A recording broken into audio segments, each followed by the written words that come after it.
Sculpture is often used in the art world to represent three-dimensional views for the spectator to take in from all angles.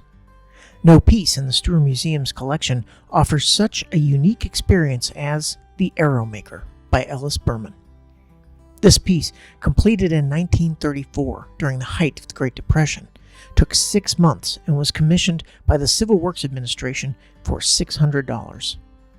The sculpture, which is plaster painted bronze, shows a Sioux Indian family placed together in a circle.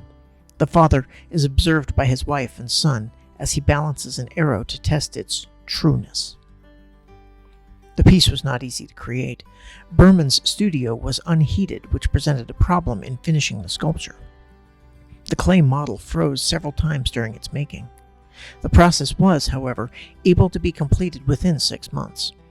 Berman also completed extensive research on the features and clothing of the Sioux and Lakota tribes and used works of artist George Catlin for references on the young boy. The dress worn by the wife figure is identical to the one owned by Pretty Owl, wife of Ogallala Lakota chief Mephiah Luda, or Red Cloud. Features for the father was based almost entirely on Red Cloud. The sculpture was presented to the Nebraska State Historical Society and was stored in the state capitol's basement until 1953, when it was sent to the Hall County Historical Society.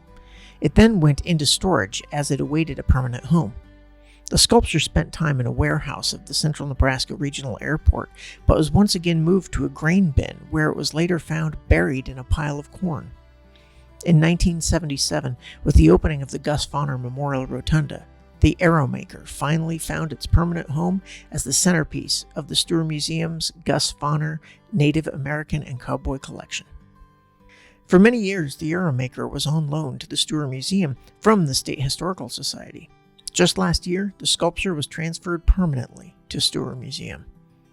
Though the Arrowmaker had a long road to becoming a staple piece of the Stuhr Museum, it stands as one of the most iconic pieces of the collection.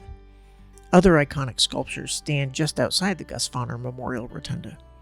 A modern bronze statue shows a telling of the Martin Brothers story, which is two young boys, Robert and Nathaniel, who rode a mare at top speed through prairie grasses in a flight for their lives. The boys are pinned together by a single arrow. For more information on the Martin Brothers and their story, as well as information on our upcoming Wings of the Platte exhibit and sale, please contact Stuhr Museum at www.stuhrmuseum.org.